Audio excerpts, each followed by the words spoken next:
ನಮಸ್ತೆ ಎಲ್ಲರಿಗೂ. ಇವತ್ತು ನಾನು ಮಾಡ್ತಾಯಿದ್ದೀನಿ ಬೀಟ್ರೂಟ್ ಪಲ್ಯ. ಸ್ವಲ್ಪ ಜನಕ್ಕೆ ಬೀಟ್ರೂಟ್ ಪಲ್ಯ ಅಂದರೆ ಇಷ್ಟ ಆಗಲ್ಲ. ಅದು ಸಿಹಿ ಇರುತ್ತೆ ಅನ್ನೋ ಕಾರಣಕ್ಕೋ ಅಥವಾ ಅದು ಕೆಂಪಗಿರುತ್ತೆ ಅನ್ನೋ ಕಾರಣಕ್ಕೋ ಗೊತ್ತಿಲ್ಲ. ಆದರೆ ಪಲ್ಯ ಸಿಹಿ ಆಗದೇ ಇರೋ ಹಾಗೆ ಮಾಡೋದು ಹೇಗೆ ಅಂತ ನಾನು ತೋರಿಸ್ತಾ ಇದ್ದೀನಿ. ನೋಡಿ, ನಾನು ಆಲೂಗಡ್ಡೆ ಹೆಚ್ಚಿಬಿಟ್ಟು ನೀರಲ್ಲಿ ಹಾಕಿಟ್ಟಿದ್ದೀನಿ. ಮತ್ತು ಬೀಟ್ರೂಟ್ ಕೂಡ ಚಿಕ್ಕದಾಗಿ ಹೆಚ್ಚಿಟ್ಕೊಂಡಿದ್ದೀನಿ.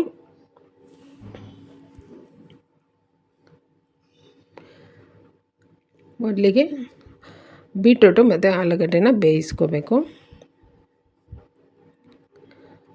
ಸಣ್ಣ ಹೆಚ್ಚಿರೋವಂಥ ಬೀಟ್ರೂಟು ಆಲೂಗಡ್ಡೆ ಒಂದು ಪಾತ್ರೆಗೆ ಹಾಕ್ತಾಯಿದ್ದೀನಿ. ಬೀಟ್ರೂಟ್ ಎಷ್ಟು ತೊಗೋತೀರೋ ಅದರ ಅರ್ಧದಷ್ಟು ಆಲೂಗಡ್ಡೆ ತೊಗೋಬೋದು, ಅಥವಾ ಆಲೂಗಡ್ಡೆ ಹಾಕದೆ ಬರೀ ಬೀಟ್ರೂಟಲ್ಲೂ ಕೂಡ ಮಾಡ್ಬೋದು. ಬೀಟ್ರೂಟ್ ಪಲ್ಯ ಸಿಹಿ ಆಗದೇ ಇರೋ ಹಾಗೆ ಹೇಗೆ ಮಾಡಬೇಕು ಅಂತ ನಾನು ತೋರಿಸ್ತಾಯಿದ್ದೀನಿ. ಈಗ ನೀರು ಹಾಕಬೇಕು. ನೀರು ತುಂಬ ಜಾಸ್ತಿ ಹಾಕಬಾರ್ದು. ಬೀಟ್ರೂಟು ಮುಳುಗುವಷ್ಟು ನೀರು ಹಾಕಿ ರುಚಿಗೆ ಉಪ್ಪು ಹಾಕಿಬಿಟ್ಟು ನಾನಿದು ಒಂದು ಅರ್ಧದಷ್ಟು ಬೇಯಿಸ್ಕೋಬೇಕು. ಪೂರ್ತಿ ಬೇಯಿಸೋದು ಬೇಡ, ಅರ್ಧದಷ್ಟು ಬೇಯಿಸ್ಕೋಬೇಕು. ಈಗ ನೋಡಿ, ನಾನೊಂದು ಅರ್ಧದಷ್ಟು ಬೇಯಿಸ್ಕೊಂಡಿದ್ದೀನಿ ಬೀಟ್ರೂಟು ಮತ್ತು ಆಲೂಗಡ್ಡೆ.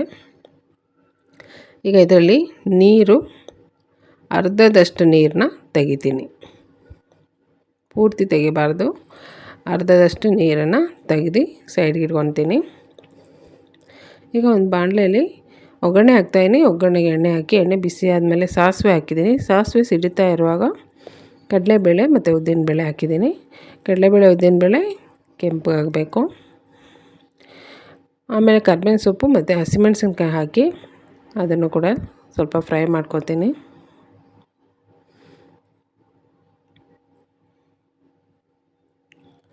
ಈಗ ಚಿಕ್ಕದಾಗಿ ಹೆಚ್ಚಿರೋವಂಥ ಈರುಳ್ಳಿ ಹಾಕ್ತಾಯಿದ್ದೀನಿ. ಈರುಳ್ಳಿ ಕೆಂಪಗಾಗೋ ಥರ ಬಾಡಿಸ್ಕೋಬೇಕು.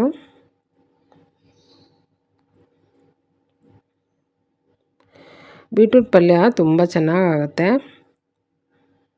ಈಗ ನೋಡಿ, ಈರುಳ್ಳಿ ಕೆಂಪಗಾಗಿದೆ. ಈಗ ಬೇಯಿಸಿರೋಂಥ ಬೀಟ್ರೂಟು ಆಲೂಗಡ್ಡೆ ಇದೆಲ್ಲ ಅದು ನೀರು ಸಮೇತ ಹಾಕ್ತಾಯಿದ್ದೀನಿ.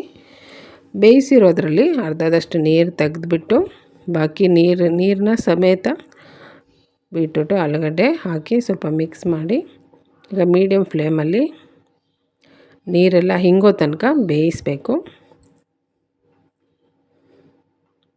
ನೋಡಿ, ಇಷ್ಟ ಆಗಿದೆ.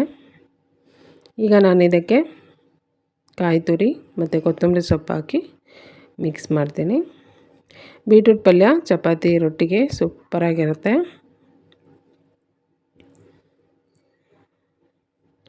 ಸರಿಯಾಗಿ ಮಿಕ್ಸ್ ಮಾಡಿದರೆ ಬೀಟ್ರೂಟ್ ಪಲ್ಯ ರೆಡಿ ಆಯಿತು. ನಿಮ್ಗೆ ಆಲೂಗಡ್ಡೆ ಬೇಡ ಅನ್ನೋದಾದರೆ ಬರೀ ಬೀಟ್ರೂಟಲ್ಲೇ ಈ ರೀತಿ ಮಾಡ್ಬೋದು. ಬೀಟ್ರೂಟ್ ಪಲ್ಯ ಸೂಪರಾಗಿ ರೆಡಿ ಇದೆ. ಚಪಾತಿ ರೊಟ್ಟಿಗೆ ತುಂಬ ಚೆನ್ನಾಗಿರುತ್ತೆ. ನನ್ನ ವಿಡಿಯೋ ಇಷ್ಟ ಆದರೆ ಲೈಕ್ ಮಾಡಿ, ಶೇರ್ ಮಾಡಿ, ಸಬ್ಸ್ಕ್ರೈಬ್ ಮಾಡಿ. Thank you.